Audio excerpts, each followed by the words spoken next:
Namaste and Assalamu alaikum to all of you.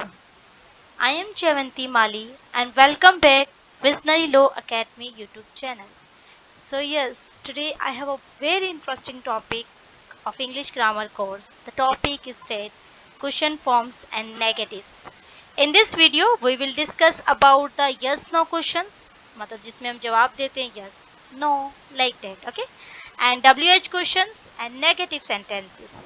And this video is very helpful for speaking as well as for writing, okay. So let's continue the video. Start from yes no questions. Questions answered with yes no जो कि शुरू होते हैं do does did is are was were have has. It means कि ऐसे सवाल जो in helping verb की मदद से पूछे जाएं और उनके जवाब हम अक्सर यस नो में देते हैं। अक्सर अगर आप कहीं जाते हैं तो someone asked you that do you like T, तो आप कहते हो नो यस। सो ये उन्हीं क्वेश्चंस के बारे में मैं डिस्कस कर रही हूँ। ये क्वेश्चंस हमेशा आपने टेंसेस में पढ़ा होगा कि हेल्पिंग वर्ब में हम किस तरीके से हेल्पिंग वर्ब को सब्जेक्ट की जगह रखते हैं, सब्जेक्ट को हेल्पिंग वर्ब की जगह रखकर एक क्वेश्चन बनाते हैं जिससे आपके सामने एग्जांपल्स भी हैं। Do you like T, does he study daily, did they arrive on time. अब डज ही स्टडी डेली, यहाँ पे डज क्यों आया, आई होप ये कॉन्सेप्ट आप लोगों का क्लियर होगा। यहाँ पे डिड क्यों आया, आई होप ये भी कॉन्सेप्ट क्लियर होगा। डज प्रेजेंट इंडेफिनिट का रूल अप्लाई हुआ, डिड क्योंकि पास्ट इंडेफिनिट है ना। सो ये उन्हीं की नेगेटिव सेंटेंसेस की इंटरोगेटिव सेंटेंसेस की एग्जांपल्स है और इन क्वेश्चंस के जवाब हम अक्सर यस और नो में देते हैं। ओके, मूव करते हैं नेक्स्ट स्लाइड की तरफ जिसमें मजीद एग्जांपल्स हैं कि इसमें हम अक्सर जो स्टेटमेंट होती है उस यस और नो में उस क्वेश्चन को एड्रेस करते हैं। जैसे शी ईट्स एप्पल, इसका क्वेश्चन बनेगा डज शी ईट एप्पल्स, है ना। और इसी तरीके से दूसरा सवाल है दे वेंट टू स्कूल, और इसका जो मतलब ये स्टेटमेंट है और इसका क्वेश्चन क्या बनेगा did they go to school, हम कहेंगे यस नो। इसी तरीके से प्रीवियस जो मैंने सवाल पूछा डज शी ईट एप्पल्स, तो इसमें भी आप यस और नो का जवाब देते हैं। बेसिकली एक स्टेटमेंट, एक नॉर्मल बात, उसको आप क्वेश्चन में कन्वर्ट किस तरीके से करोगे, इंटरोगेटिव सेंटेंसेस स्ट्रक्चर, जो कि मैं ऑलरेडी अपने टेंसेस के वीडियो में सिखा चुकी हूँ। अगर आप वो वीडियोस देखना चाहते हैं तो आप टेंसेस की प्लेलिस्ट को चेक कर सकते हैं। तो उन्हीं क्वेश्चंस के जवाब को हम अक्सर यस नो में देते हैं। तो ये उन्हीं की बात की जा रही है, ठीक है।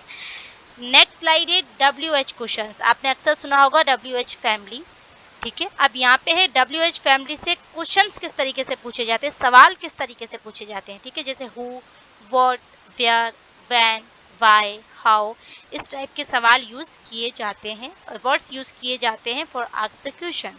ओके, जैसे स्ट्रक्चर, अच्छा इसका जो सवाल है उसका स्ट्रक्चर आपको माइंड में रखना है कि अगर आप किसी से सवाल पूछ रहे हैं तो you have to follow this structure as a grammatically. जैसे आपको WH जो वर्ड है उसको फर्स्ट में रखना होगा एंड देन उसके बाद हेल्पिंग वर्ब आता है, उसके बाद सब्जेक्ट एंड फिर उसके बाद आता है बेस वर्ब। जैसे एग्जांपल देखें, व्हाट डू यू वांट, आप क्या चाहते हो। व्हाट आपका क्या है, WH वर्ड है, डू आपका हेल्पिंग वर्ब है, यू आपका सब्जेक्ट है एंड वांट आपका बेस वर्ब है। लाइक दैट सेकंड एग्जांपल देखें, why does she cry, why आपका WH वर्ड आ गया, डज आपका हेल्पिंग वर्ब और ही आपका सब्जेक्ट एंड क्राई आपका base verb.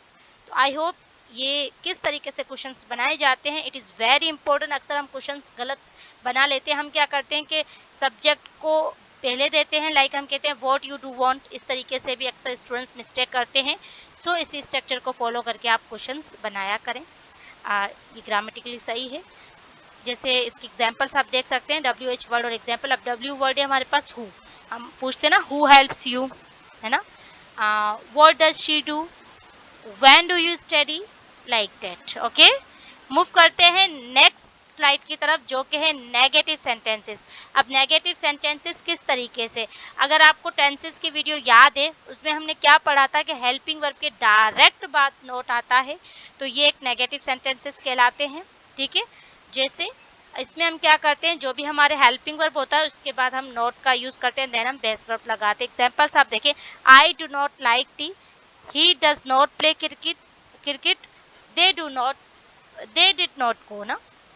So these are the example of negative sentences and I hope ये आपको पहले से भी पता होगा क्योंकि हम टेंसेस की वीडियो में भी सीख चुके हैं। ओके, सो इसी के मजीद एग्जाम्पल आप देख सकते हैं कि टेंस, अफर्मेटिव एंड नेगेटिव। अब देखिए टेंस से प्रेजेंट, प्रेजेंट का इसका सिंपल सेंटेंस बनता है ही प्लेस, वो खेलता है। इसका नेगेटिव बनता है ही डज नॉट प्ले, और अगर इसका इंटेरोगेटिव क्वेश्चंस बनाएंगे तो क्या होगा, डज ही प्ले, है ना, और इसका जवाब यस नो में आ जाएगा। पास्ट का आप देख सकते हैं दे विजिटेड, इसका नेगेटिव बना दे डिड नॉट विजिट, इसका इंटेरोगेटिव बनेगा डिड दे विजिट।